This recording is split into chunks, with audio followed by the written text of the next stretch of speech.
भारत की नजर बांग्लादेश के पीएम तारिक रहमान के चीन दौरे पर है।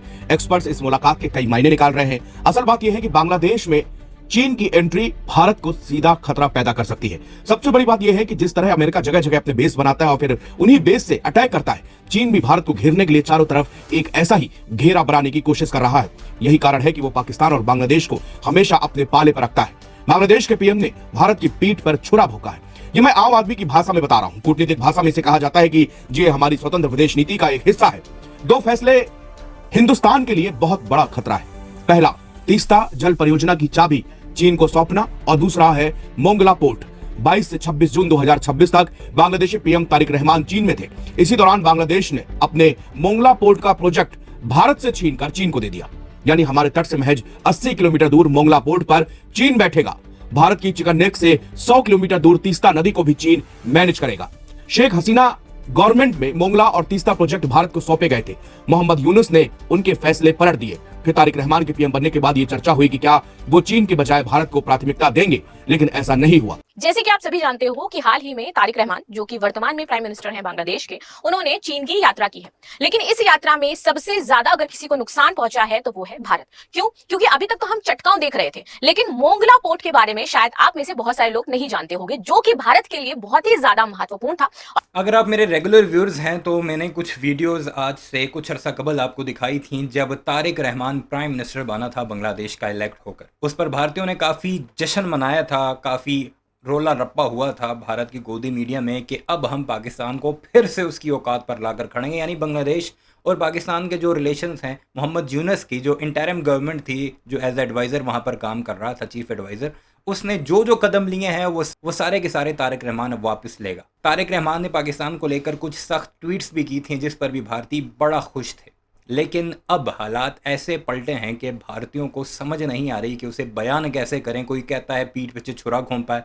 वो तुम्हारा गुलाम तो नहीं है सही शेख हसीना वाजिद की तरह, वो कि जैसे तुम कहोगे खटपुतले की तरह वो नाचेगा। भारत में ये रिवायत रही है कि उसके पड़ोसी 3 ममालिक, जिनमें नेपाल, म्यांमार और बांग्लादेश शामिल थे, इनका कोई भी प्राइम मिनिस्टर जब इलेक्ट होता था सबसे पहले हाजिरी देने वो भारत जाता था।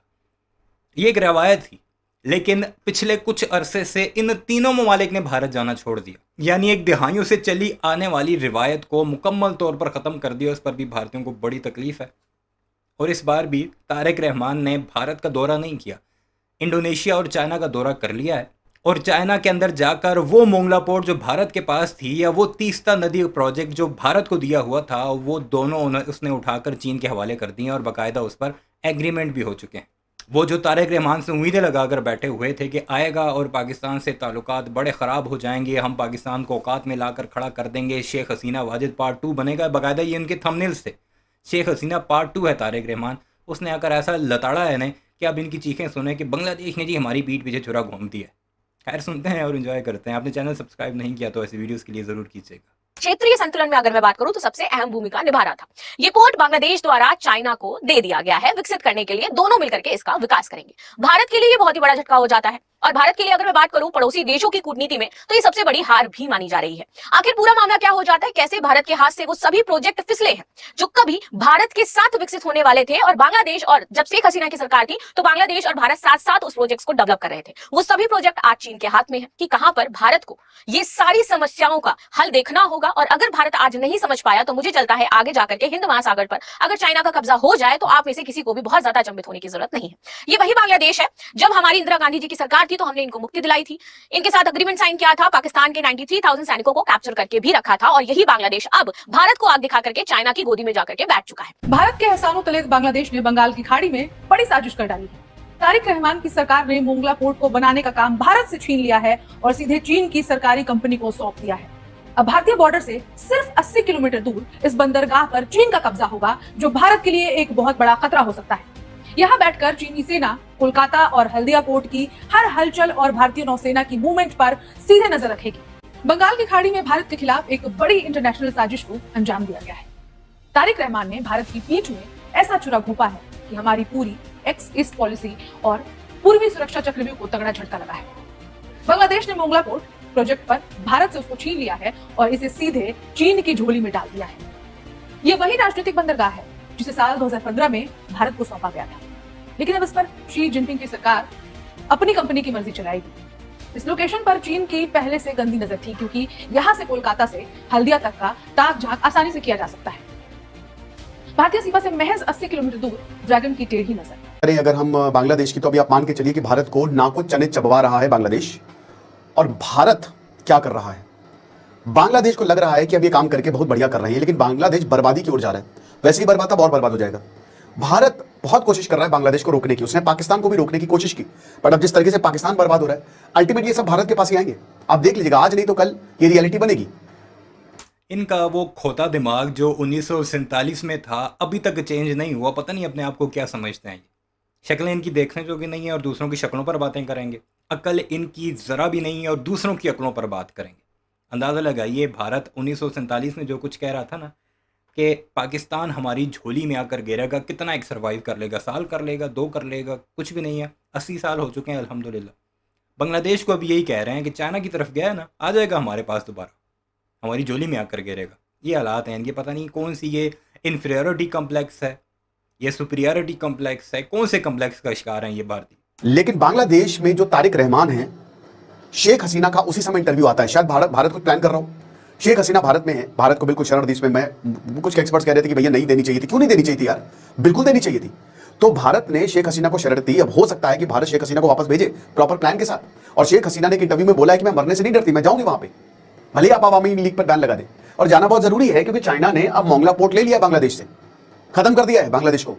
तारिक रहमान ने शी जिनपिंग उनकी डेलीगेशन के साथ मीटिंग की है, और उसके बाद तारिक रहमान भूल जाइए, भारत तो आए नहीं वो। यहां मोंगला पोर्ट इस समय ये वाला जो आप देख रहे हो ना, ये है चाइना के पास।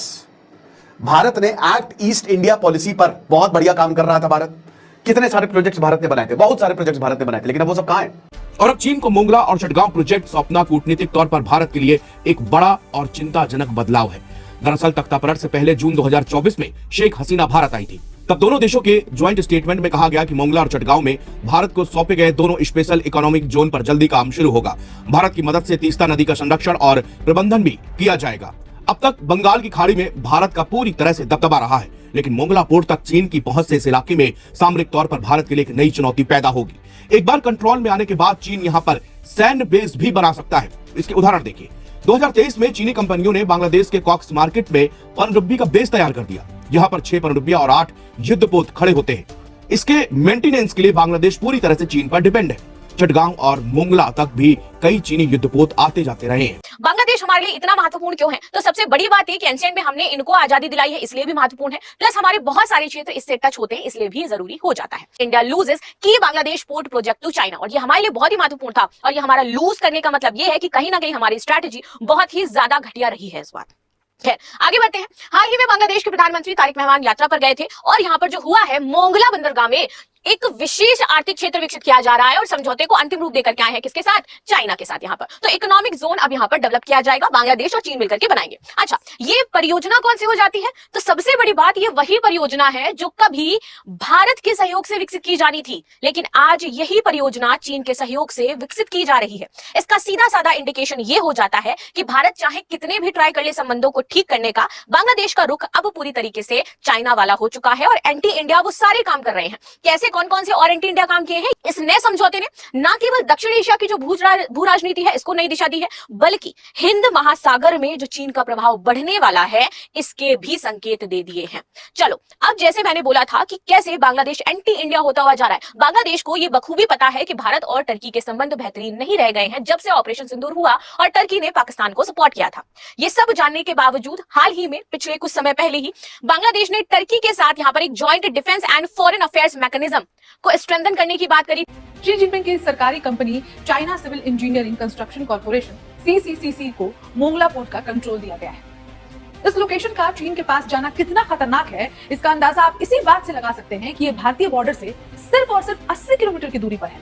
सुरक्षा के बड़े जानकारों का दावा है कि चीन यहाँ कोई मालगाड़ी या व्यापारिक जहाज चलाने नहीं आ रहा, असली खेल तो जासूसी का है। आशंका है कि बीजिंग यहाँ बहुत जल्द अपने सबसे आधुनिक समुद्री सर्विलांस सिस्टम को इलेक्ट्रॉनिक जासूसी उपकरण फिट कर देगा।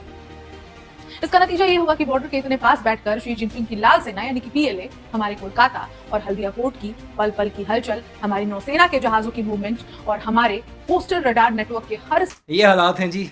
जिस भारत ने दुनिया को तिगनी का नाच नचाना था, विश्व गुरु था जो सबका बड़ा था, उसके हालात ये हो चुके हैं कि बांग्लादेश में चाइना की एंट्री और भारत के सफाए के बाद इस तरह बच्चों की तरह बिलक बिलक कर रोते दिखाई दे रहे हैं।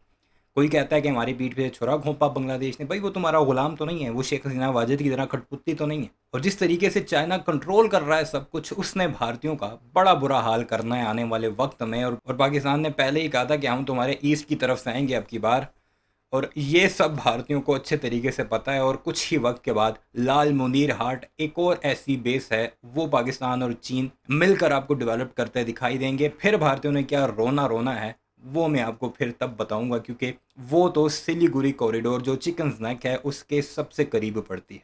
और चिकन स्नैक को अगर कट लग गया, कोई अगर वहाँ पर बैठ गया, 7 भारत की रियासतें तो भारत से गई।